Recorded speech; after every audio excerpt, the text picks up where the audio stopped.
What's up, everybody? This is Football at the Bar, and we're your host. I'm TA. And this is your people, Uncle Chuckus. And we're here to talk about some NFL football action. So, ladies and gentlemen, super excited to be here with you. Appreciate all of you guys joining us. And very quickly, I need you to do me a quick favor. I need you to like, subscribe, and download. Let's get that out the way. Yes, Go sir. do it right now. Like, Please. subscribe, download. Take care of us because we're going to take care of you. And we're happy to be here with all of you. And what we're drinking on is that very sweet cognac. Yes. But this week we drinking on Domainz. I bet y'all don't even know about that. So get your church up.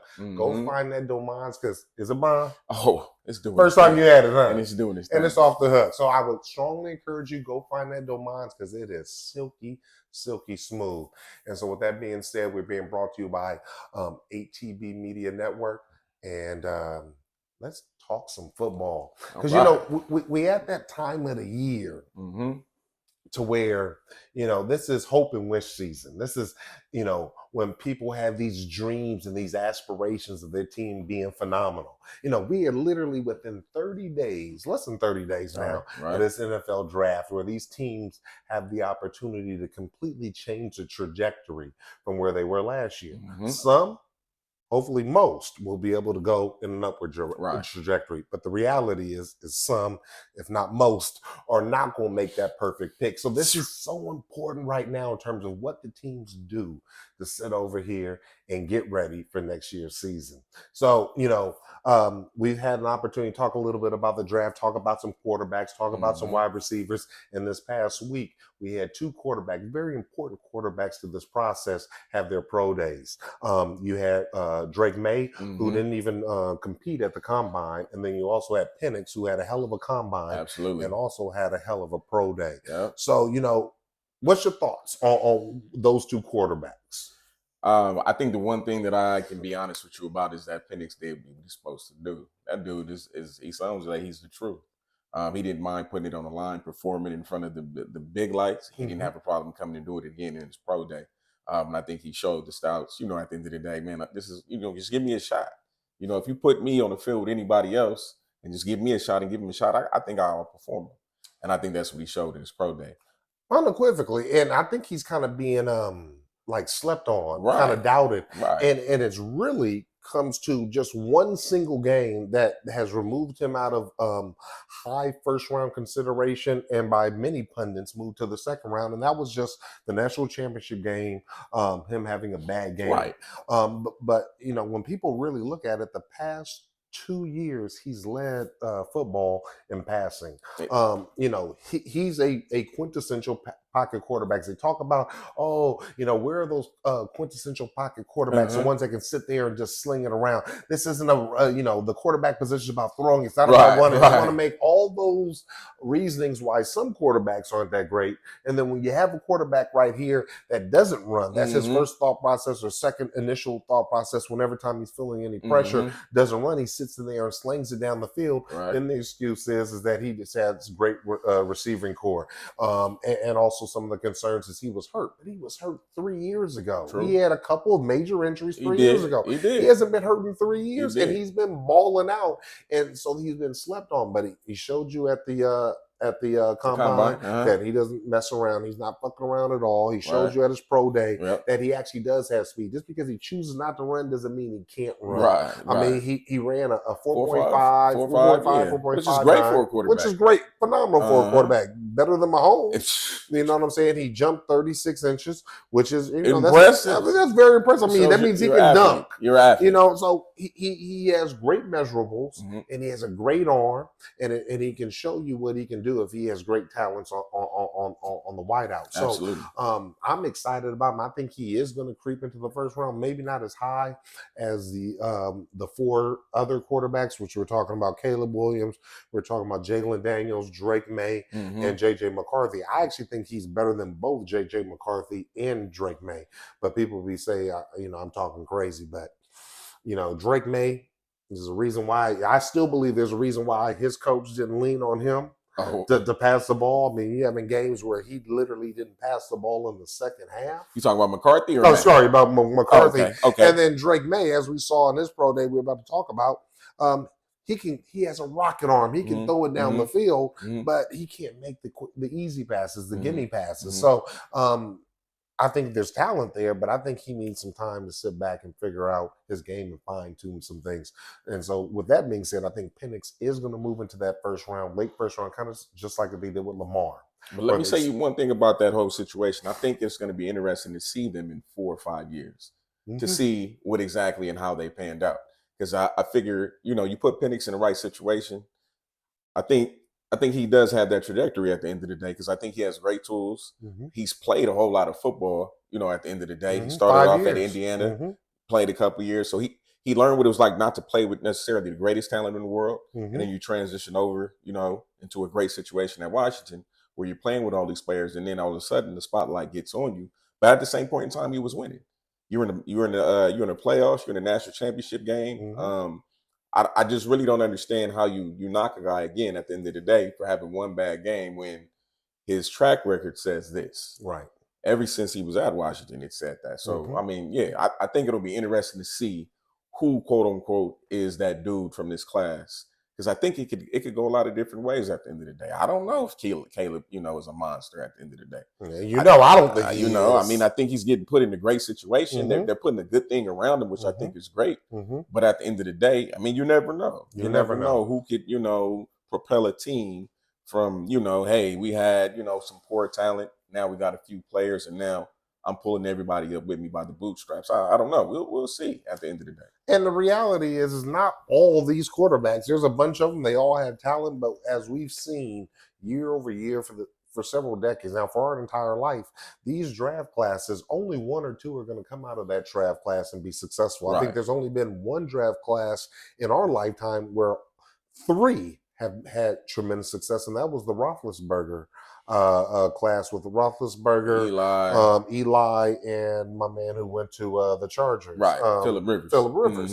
That was the last class where you had 3 highly producing quarterbacks that had longevity with their career. So, the odds are overwhelmingly in the favor of a good portion of these quarterbacks out of this crop not being successful. Right. So, man, we didn't even do it. We did not toast. Excuse me. Toast. Cheers. Absolutely. Domainz. Yes, sir. So what are your thought processes on Drake May? Like you said, I think, big, strong arm. I think the thing about the NFL is, that's sexy. So at the end of the day, you're always going to get, a nod. You're always going to get a hand, you're always going to get ahead of a lot of other people because you do have a big arm. He has some experience at the end of the day. The thing I always say is give him a chance. I mean, hey, you're supposed to be this. Let's see it. Let's see it. Let's see you prove it at the end of the day. And if you warrant you being a high selection because you were able to come in and handle the pressure, you were able to come in and make the throws, you were able to improve yourself, say, hey, you quote unquote say, I can't make the intermediate to short play. I can't read a defense and, make a quick decision. Okay, well, give me the opportunity and let's see. Now, at the end of the day, am I rolling with him? I don't think so.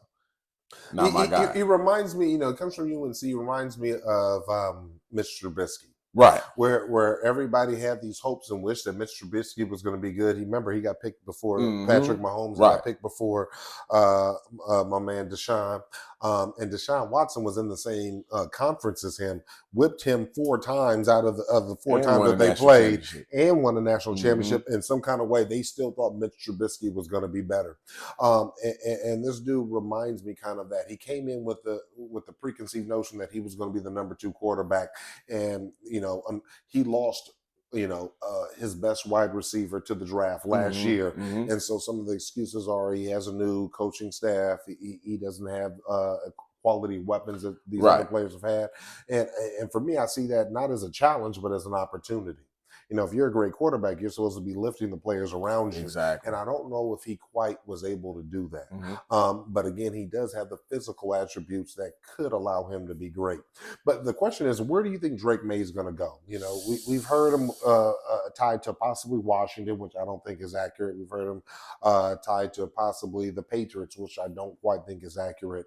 But first, before I tell you who I think he's going to go, where do you think he's going to go? You know what? Honestly, I feel like somebody's going to be foolish. and take them real high. Mm-hmm. It kind of reminds me of watching Daniel Jones get selected out of Duke that year, and I was just like, really? That was like ridiculous. It was just that ridiculous. That was one of the most egregious picks I've ever seen. Right, it was no justification behind that outside of somebody was like, hey, I want that guy. Gettleman. Right. And it was like, oh, are you serious? I'm pretty sure the war room was looking at him like, what the fuck are you talking about right now? But hey, at the end of the day, hey. And you said something earlier. You said, I can't wait to see what happens 5 years from now. Right. Well, we're at that 5-6 years from when Daniels got picked. Exactly. And we see what a travesty that was for that franchise. He's been hurt multiple times. He hasn't played well. His breakout season was 15 touchdowns. That was his breakout season. Come on now, and it didn't really pan out. And so you let Saquon go to give him a contract. Correct. And now they're trying to get out of the contract. Yeah, well, come on now, that's blasphemy. Right. The fact that you would give away Saquon to give him a contract, talking about he didn't deserve it. Saquon didn't earn his money. At least he earned it. At least he earned it. At least everybody can, who has eyes using that eye test can say and can feel that Saquon is special. Right. They knew that when he was being drafted, he was special. And you can still say that 5-6 years later that he's special. Daniel Jones, nobody thought he was special then. Way. And we look now, we know he wasn't special. So exactly. I agree. I can't wait till 5 years from now. Yeah. 3 to 5 years from now, we'll be able to definitively know who was the truth and who were frauds. But who, unfortunately, that I believe is going to pick him up is the Minnesota Vikings. And the reason why is their quarterback coach is McCowan. McCowan was his coach in high school.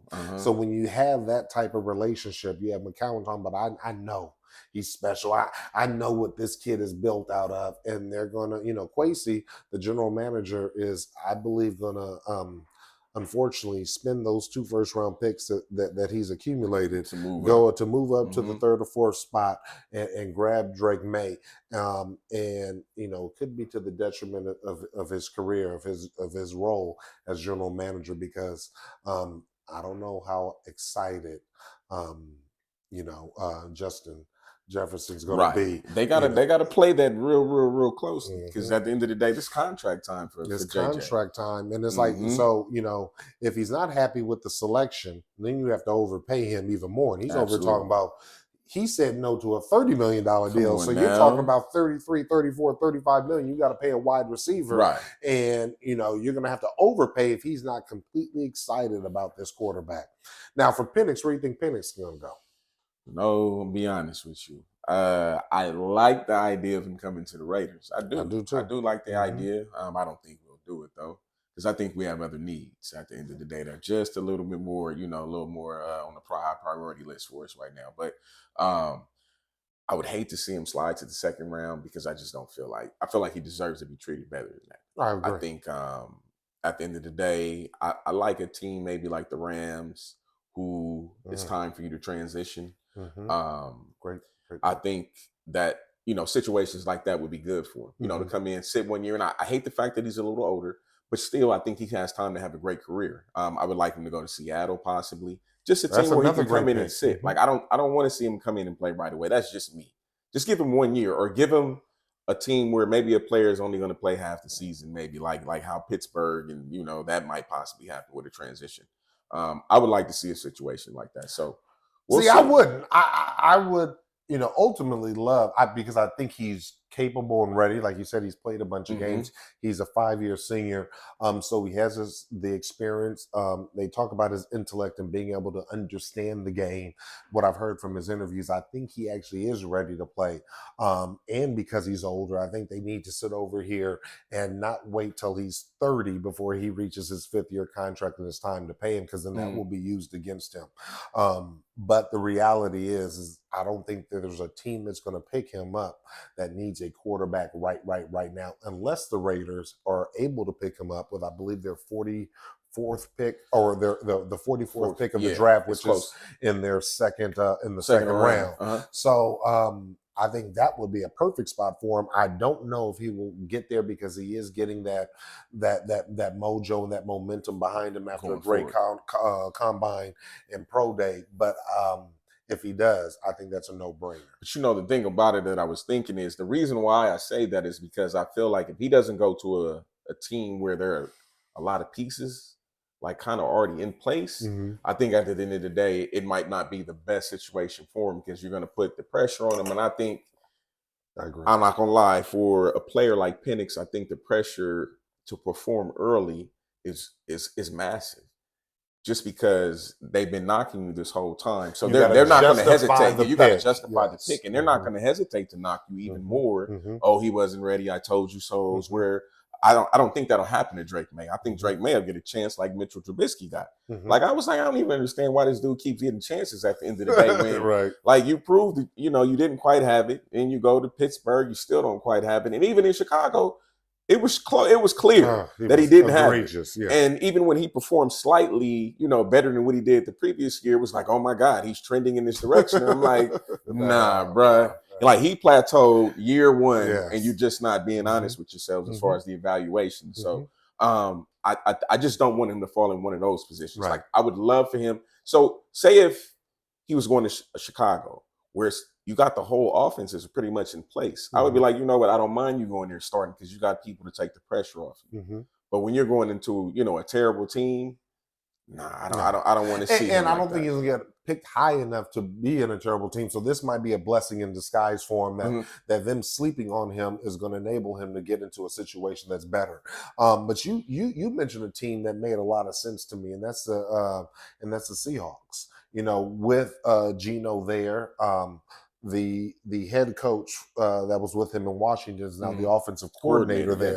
So I think that makes a whole lot of sense. My problem or my concern with that situation is I think, a lot of people are talking a lot of shit about Geno, mostly people that don't remember when he came in the league, how highly touted he was at West Virginia. They don't understand and respect the work that this man has put into his craft to get to this point in being a starting quarterback. And he's spent 2 years now with top 10 performance as an NFL quarterback, as a starting quarterback. And everybody is still screaming that he needs to be replaced. And I just can't understand the thought process with that. But I would hate Geno to get kind of passed over just because he's Geno. And, just because he isn't touted, he's doing a quality job. And if Penix comes, Geno has the rest of this year. They can get out of his contract at the end of this year and usher Penix in. And then Geno then becomes a journeyman. But you got to think of the fan base, too.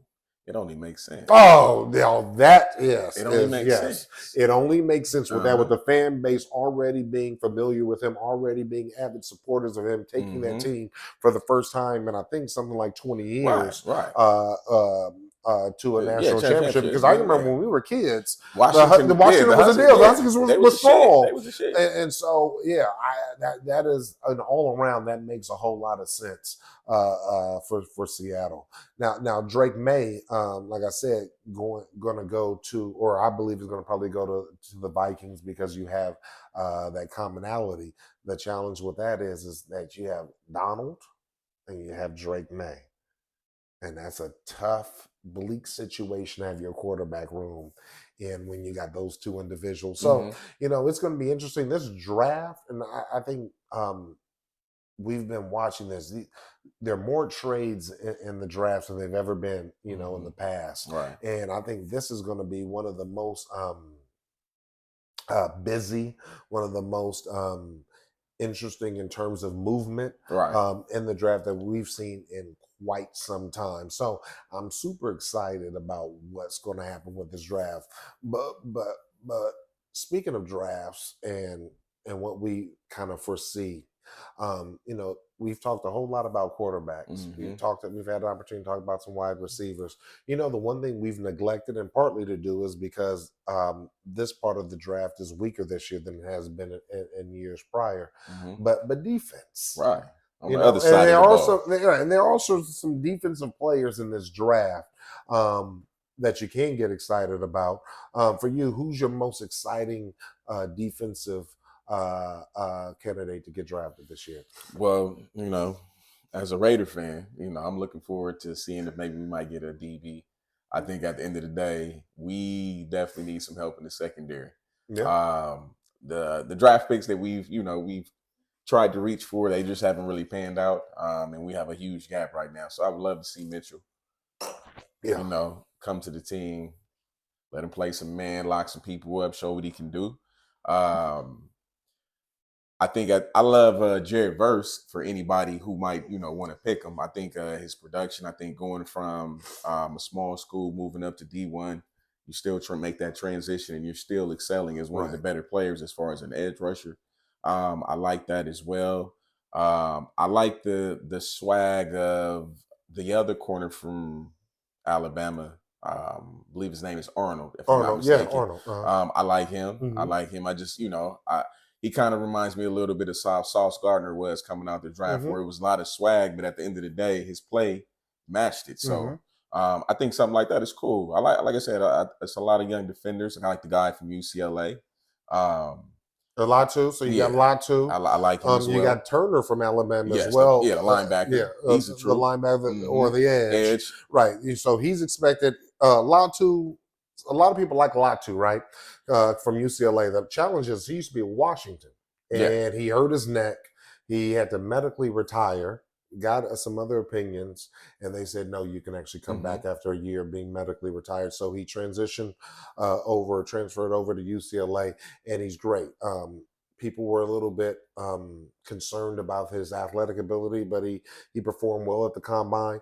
And really, what he is he's a technician. He has the moves. Right. You understand what I'm saying? Works at his craft. Yeah, it works at his crafts. And I haven't seen the all 22s and all that, but from the many highlights I've seen of him, you can see the motor, and you can see how technical he is with his hands, to get through and, swim moves. Yeah, whatever you need, he'll give it to you.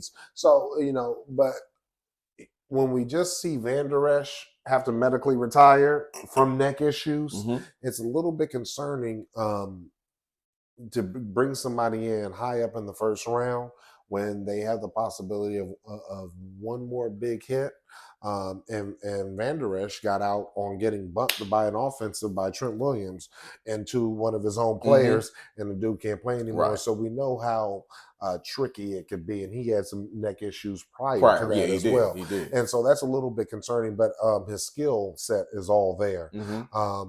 Turner is a little bit raw, but his athletic prowess is there. It can't be denied. And Verse, who was a star basketball player in high school, so obviously the athleticism is there as well.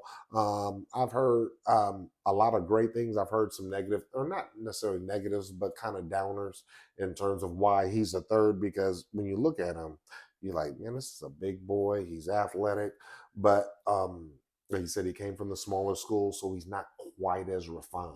Who you talking about, Verse? Verse, not quite as refined. That's what, the experts are saying. And I don't claim to be an expert. I just claim to sit over here, and if I see somebody that pops, I know that they're the truth, and he does pop.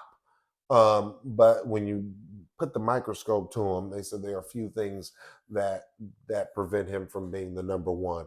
But I do like him. Now, from cornerback standpoint, Mitchell, I think he's rough and rugged. I think he's a dog.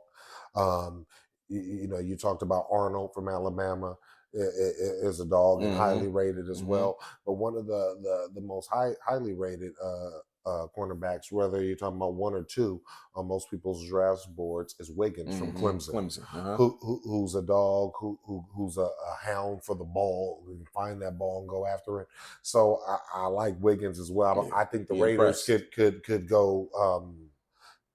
Could be going down the right pathway with either Mitchell or Wiggins. Right. But the wild card is my man Ladd. People talking about he's the number one quarterback on the draft board. What are y'all smoking? Number one? But he's good. I know you've seen him play a little bit. Ladd. What you talking about? You talking about Cooper? Sorry, Cooper? Not Ladd. That's the wide receiver. I'm talking about Cooper. Cooper DeJean? Yeah, Cooper. That's it. Cooper DeJean. Hey, man, don't leave Cooper alone, man. I think, man, he come from Iowa. Iowa's about that defense, so I'm rocking with Cooper. My concern is one, he was hurt at the end of the season. so he didn't get a chance to compete. They say he's going to have a pro day in a couple of weeks, an individual pro day, just to be able to show his deal. So it's interesting how one individual can have some injuries 3 years ago, and it's like, he can't go in the first round. Another dude is injured up until the draft, and they're like, no, he's okay. So that's interesting. But I think it's the what am I looking for? The word, like kind of like the sideshow, the circus of having Cooper. As a DB, but he's a white dude, but from what I've seen of him, the dude can play. What are your thoughts on Cooper? Hey, let me take my sip. Nah, get that juice. Exactly. Nah, but at the end of the day, I watched him. I can't say I've seen a whole lot of what's the word? Greatness? I'm not even gonna say greatness. I'm gonna say I didn't see a whole lot of versatility in what he did. I think that's the best way to describe it. Yes. I think at the end of the day, he played a certain way. They didn't ask him to do a whole lot. He made plays. He was serviceable. I'm not even gonna say. I think he was better than serviceable as far as what they asked. He did. He made plays. Dude got a lot of interceptions at the end of the day. He returned a lot to the house. Yeah, but it's like, come on now. Like, I mean, would I trust him on the island? Like, look, man, I need you to go over there and cover this dude. No, I can't give you no help. No. I need you to go out there. Nah, I can't do that. I'm not even going to, put him out there like that. I think it would not even be fair to him because you're not even playing to his strengths. Maybe if he goes on a team who plays a whole lot of zone and, maybe, it'd be a little better for him.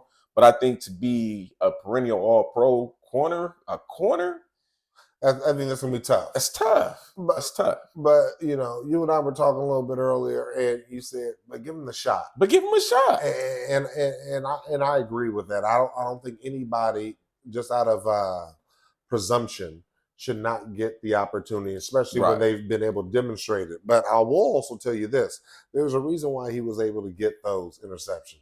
The greatest cornerbacks, as you know, being a former football player, the greatest cornerbacks traditionally don't get a lot of interceptions. And why is that? They don't get a lot of passes. They don't get a lot of passes thrown to them. So really what you saw were offenses and quarterbacks from the opposite team doubting him, probably based upon his complexion, his race. Maybe. Yeah, you know what I'm saying? Maybe. Like, this white dude ain't gonna be able to sit over holes. And so they were throwing to him. He rose to the occasion and was in a position to get interceptions.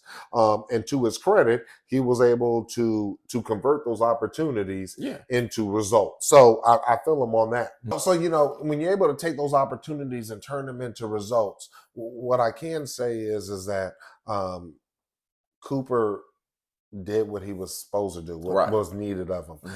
What I don't want to have happen to him in the league, so we continue this parade of excitement about him, is one, don't try to put him up against somebody like a JJ, Jefferson, Adams, Tyree. Anybody real. You need to get him on that Y.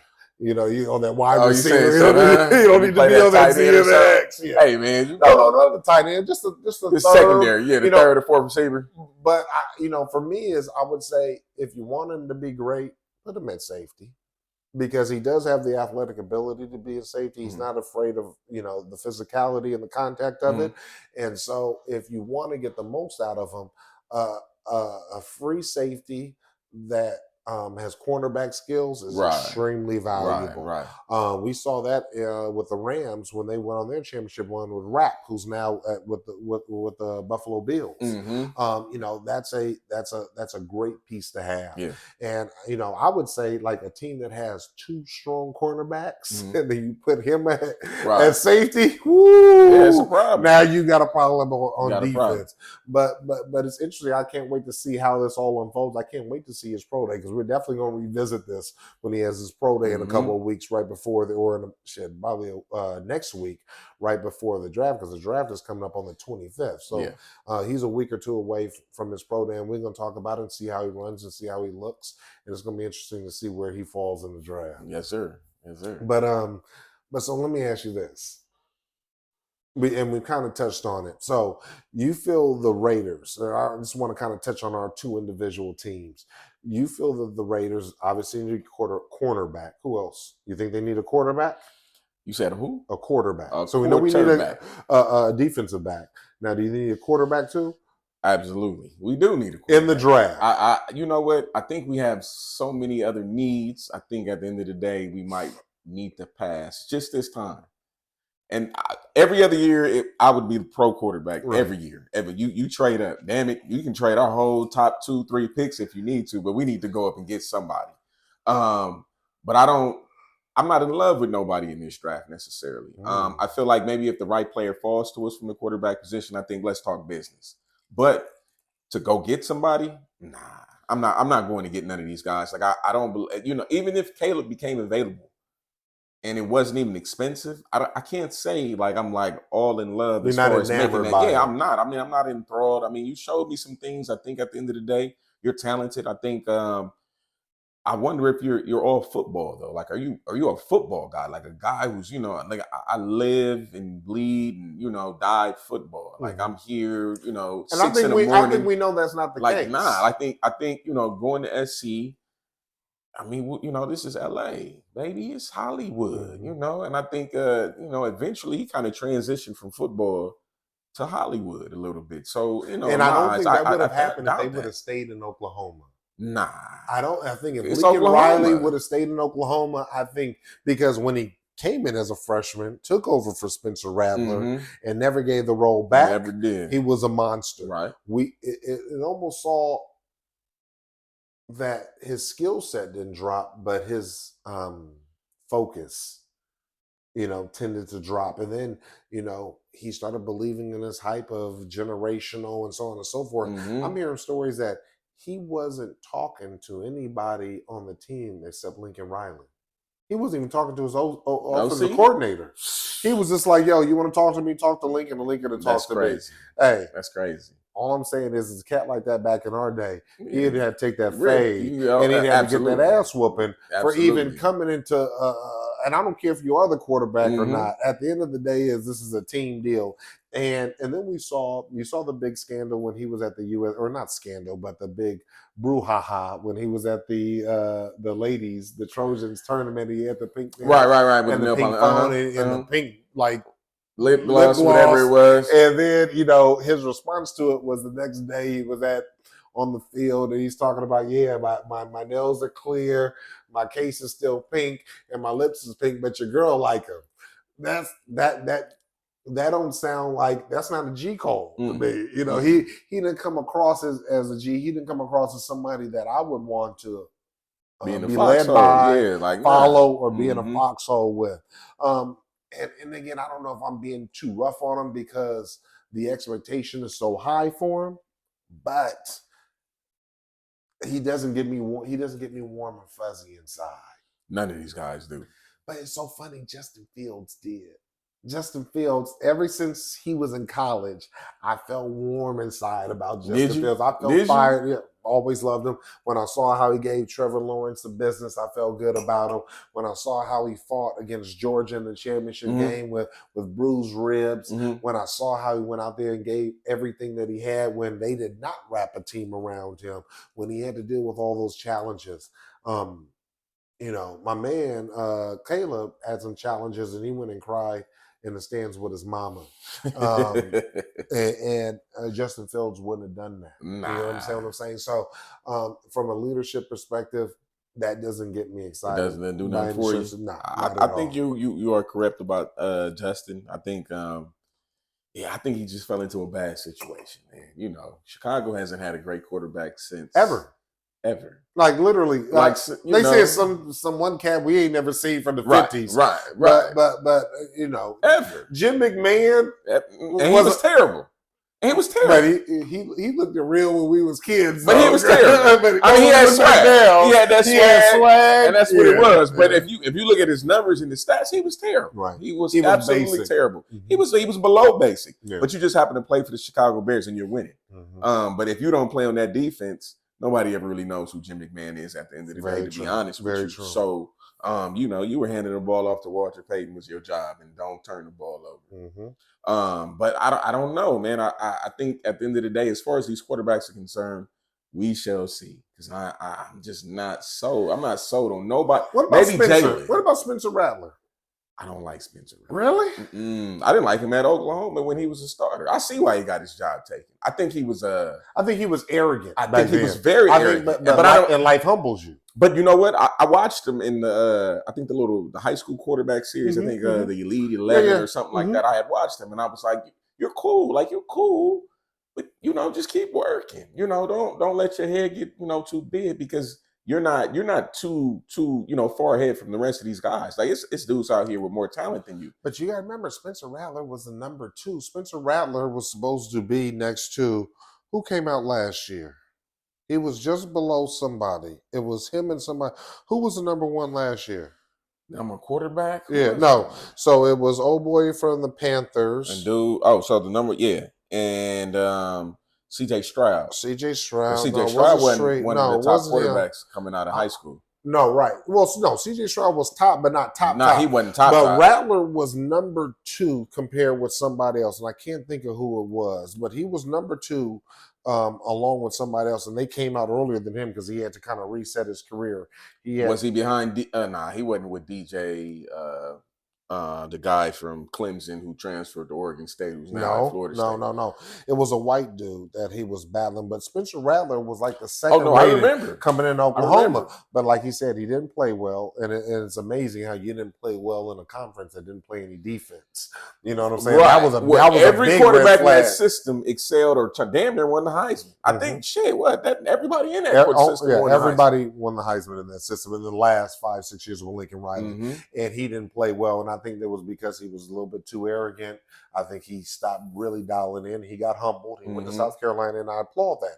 You go from the Big 12, if I'm not mistaken, to the SEC, and went and did his deal. And he didn't have great talent, but he had a little bit. He got a wide receiver coming out that's he's going to be a fringe first round, early second round pick. Leggett, is it Leggett? I believe that is his name. Leggett. Leggett or Leggett? I think it's Leggett. Swole, came out of nowhere, boom, took it. They have a decent tight end there. So he didn't have great talent, but he had good enough talent. And a lot of people like him. A lot of people says he's matured. A lot of people says that he's really dialed in and focused. So I think a lot of people are talking about that could be the steal of the draft that you can pick up in the 3rd or 4th round. I agree. So I think get that jack of all trades player, like a Debo, right. Or like you said, talking about Rattler. I think give him a shot. Well, that's what I'm talking about for the Raiders. So the Raiders, if they miss out on Penix because he gets drafted too early, and the Raiders, I wouldn't mind him 4th or 5th. I wouldn't mind him 4th or 5th. I'm not. I was gonna say 3rd or 4th. Yeah, I'm not spending the 3rd, but maybe 4th or 5th. I give him a shot and see what he has. So who else do the Raiders need? Man, we need so much. We need so much. I would like a receiver. Maybe a player like Worthy falls into the 2nd round, or even a Thomas from LSU possibly falls in the 2nd round, which I doubt barely happens. I like Thomas. I like him. I like him almost as much as I like Neighbors, to be honest with you, because I believe scoring all them touchdowns, it says a whole lot about you. He actually has more size. And he has, better speed than Neighbors. They say he's Metcalf-like. So when you have Adams and the X, you got a compliment, and you got Meyer. Yeah, Meyer, Jacoby, which I really like. Can play on the outside, but Jacoby can also play on the inside. And then you put that big body in the Y. I like, or in the Z. Sorry, in the Z. I really like that 3-pronged approach. But again, who's a quarterback? I think the way they're gonna play football, just the whole concept in itself, I think it doesn't really matter this year. I think they try to kind of hide it a little bit and try to see if there's some development from the young quarterback, to be honest with you. And I think they give him another shot because I think he showed some development towards the end of the year that said, I don't know if he can be a great quarterback, but he can be a quarterback that, as far as what you need him to do, I think he might fit that bill. And they're going to be a smash. They're going to be a smash mouth. Right. And so that's where the concern is with them even contemplating getting a wide receiver, because that wide receiver from LSU would he's projected as the fourth wide receiver to go off the board. Mm-hmm. So you talk about that wide receiver, the fourth wide receiver on the board. You're gonna have to get him in late one, or get him early in the 13th, or he's not gonna make it to the second. Right. So that's probably not even a realistic option for the Raiders, because like we said, the DB is so important to the team. I don't know if there's another wide receiver that's worth it to get in later rounds, if you're going to be a smash mouth team, when you have Mayer as your tight end, which showed some promise last year, and then with Meyer, Jacoby, and then with Adams. I don't know if you really need to spend a high draft pick to get not high. I'm thinking more in the second round. If you can get something like you never expected him to fall this far. Right. Somebody who slipped. Yeah, somebody who slipped. I like the cat from Georgia. They said he has off-field. I can't even think of his name. They said he has off-field issues. Dude, boo-bop somebody like the Georgia lost. Right. They smashed the field. And he turned around and smashed somebody. So this dude be over here tripping, and I guess he did something else off the field. So, but the dude is a monster from Georgia. Georgia's number one wide receiver. That he should be going in the first round, but they said he's so volatile that he's falling down. Falling down. So that might be somebody to sit over and pick, because he's another big body like that. Runs, not quite as fast, but still a big body. That more like a Mike Evans. Okay, like Evans type that I could see, getting that second or third round. But who else with the Raiders? You said they can use a wide receiver. We know we can use a DB. I think the line is straight. I think I could see them maybe possibly going O-line, but the line is decent, though. The line is decent. The line has been decent, but I think at the end of the day, having a player like Jacobs makes your line look a lot better than what it is. And I think the transition from Jacobs to this guy from Georgia, who, the dude that played last year with Jacobs? Zaire White. Zaire White. He was decent. He was cool, but I think they need to get another wide receiver. No, he played well. He played well, but you're figuring, so now you're going to ask him to be the guy, like that guy. I think I'm not sold just yet, but we shall. We're gonna see. We're gonna see what he can do. If they want to do smash mouth, then you need to get somebody else anyway. There's a big running back that's like 223. You remember Brandon? What's the dude from the Jacobs? Giants? Was it Brandon Jacobs? Yep. There's a dude that's like Brandon Jacobs, that's being compared to Brandon Jacobs. You want to do smash mouth? That's saying a lot. I like that dude. I can't remember what school he went to, but he's like 6'2", 225. I think it was in Wisconsin. Not a lot of shake. Oh yeah, I think but just gonna be boom. Yeah, you know what I'm saying? Straight down because, Antonio Pierce is sitting over saying like, boom, we're gonna run it hard. So you run it with these two cats, and then you allow Adams. But so this is my thing. And as far as Raider lore, what we do, we go deep, blow the top off. So you got to compliment Adams, because Adams, he can blow the top off, but he's more of an intermediate route runner. He's a technician. Yeah. He gets open. He leverages his his position on the field. He's a real high IQ receiver. Cerebral. As far as what he does. Without a doubt. So as far as having somebody work the middle of the field and all that, now you need somebody at the end of the day, if that DB stays flat-footed, or if you call the wrong play, if you go zero coverage, now at the end of the day, we need somebody that's going to run right by you and scare you. And that's where Worthy comes in. And that's what, a player like Worthy does come in. And that's quintessential. That's indicative of who the Raiders have picked for decades. They're going to pick the fastest player. The problem is, and the challenge is, you can't pick Worthy at 13, not at 175 pounds. No. And he's definitely not going to last till 44, because he sit over and has that record. And consensus is that he's good. He didn't have the greatest season last season, not the 2020, but 2022, because he broke his hand. So he had some drops. Right. So people that didn't know he broke his hand were just saying, oh, this dude can't catch the ball. He drops. He's like every other fast player. He's not really a wide receiver. He's a try guy. But this dude actually is a player. Nah, he's a player. And not scared for the contact. Like, he will go after and drop his shoulder. He's trying to score. And try to score. Yeah, he's trying to score. Or try to at least maximize the amount of yards that he can get. Again, the challenge is I don't think that he can sit over here and they're going to be in position to grab him in terms of where they pick. But who I do think can grab him. Who's that? It's my Chiefs. And as much as Chiefs will say, yeah, we don't need Tyreek and speed and, we can find other ways to win. That's unequivocally correct. They've obviously showed it with back-to-back Super Bowls. But the reality is that, we knew prior to this weekend that they needed some wide receiver help. But with, unfortunately, our man Rashid Rice sitting over here want to be a speedster. He wants to be, a race car driver on the freeway, NASCAR, and sits over here and literally just a NASCAR. You see, they get the accidents, and you got 8 car accident. He actually did that on the freeway, racing a Lamborghini.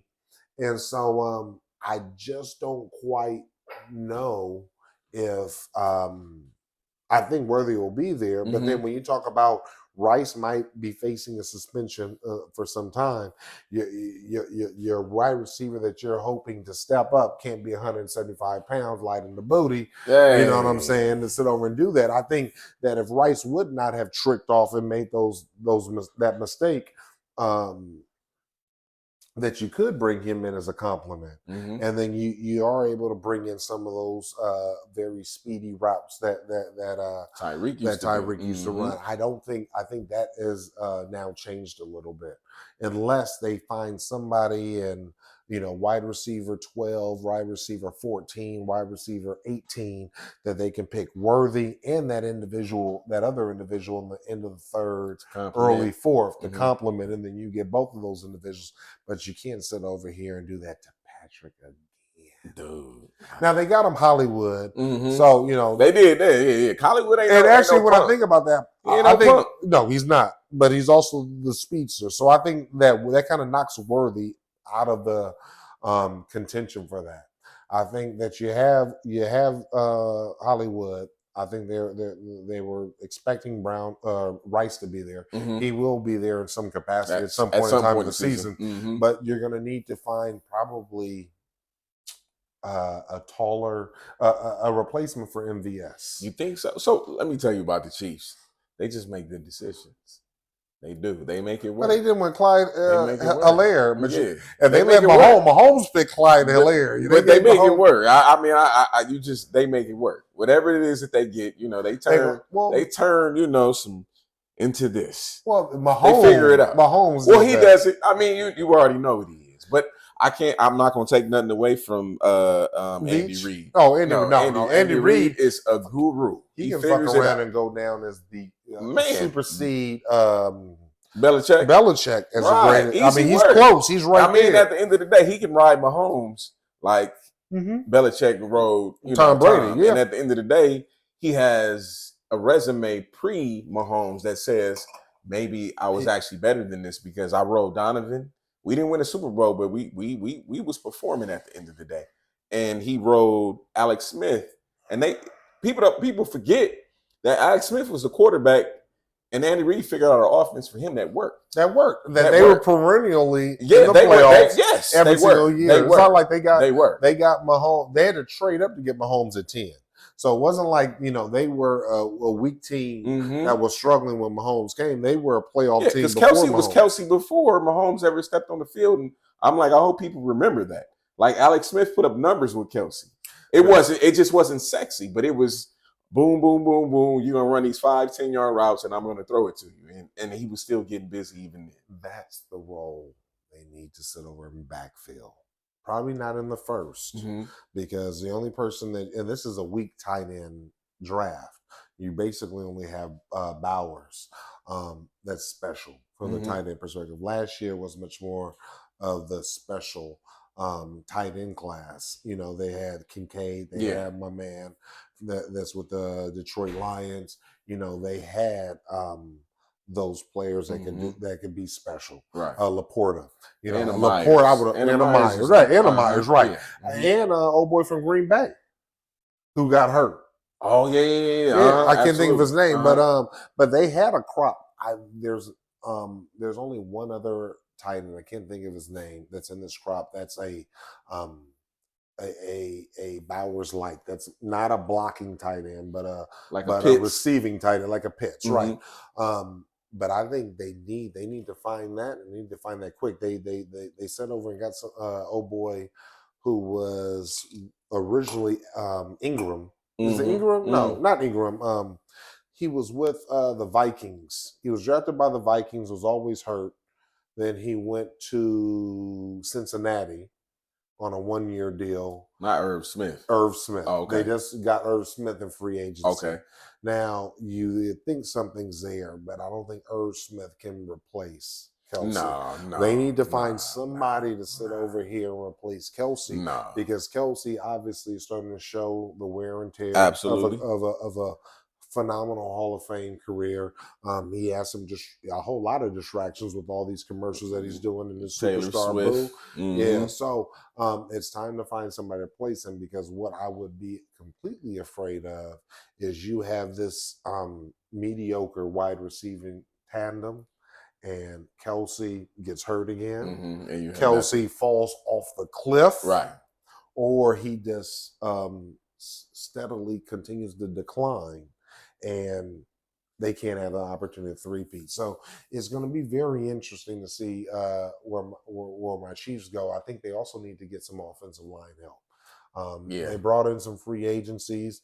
They didn't play and some great. Corners. Huh? You need some corners too, because you just traded your man away. Well, here's where the twist is. They have a cat that got hurt in preseason, but he is perceived to be a bad man, and that's why they were comfortable to let my man go. Off the preseason? Well, they said this dude is the truth. Is the truth, yeah. huh? And they have a DB coach, which is special. His DB coach was actually up for some DC jobs. Okay. He actually interviewed for the 49ers job.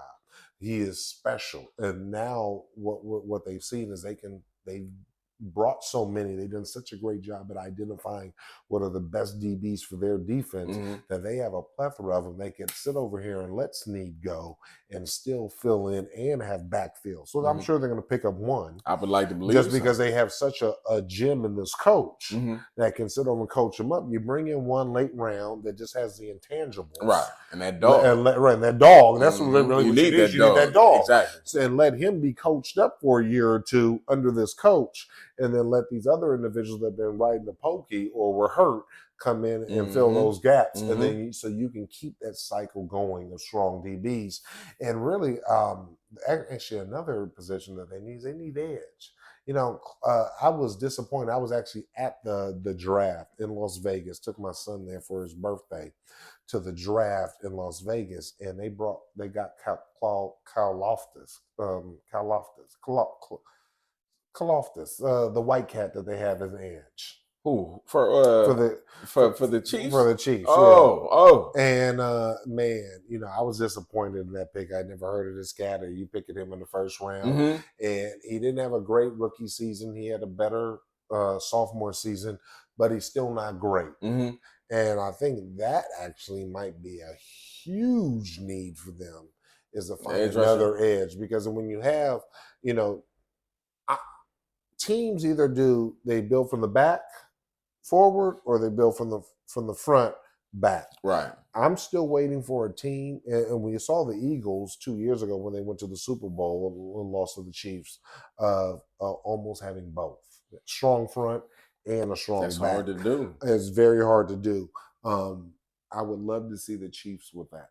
I think Carl Loftus, or whatever, however the hell you say his name is not enough in terms of pass rushers. Now, obviously, you got our man who was just re-signed. Oh, Miles. He got his money, and I'm glad he got paid. Glad he got his money. That's in the middle. We need some cats on the edge to sit over here and do the deal. So I think that's another significant need, even more than offensive line, because they've signed the 2 cats on the offensive line that still got at least 1 more year. So you find an edge rusher that is just a maniac. Maybe he's not refined. Maybe his moves aren't that great, but he wants it and he's a dog, and he's going to go in there and try to rip somebody's head off to help him. The DBs, I believe, are going to be all right. You can find somebody late in the 5th, 6th, or 7th that you can develop with this great coach that you have. But at the end of the day, I think that defense, you got to keep it intact. We saw how important it was when Mahomes can't have the wide receivers or $30 million wide receivers. Right. How important that defense is to complement Mahomes to still win at a very high level. You got to have it.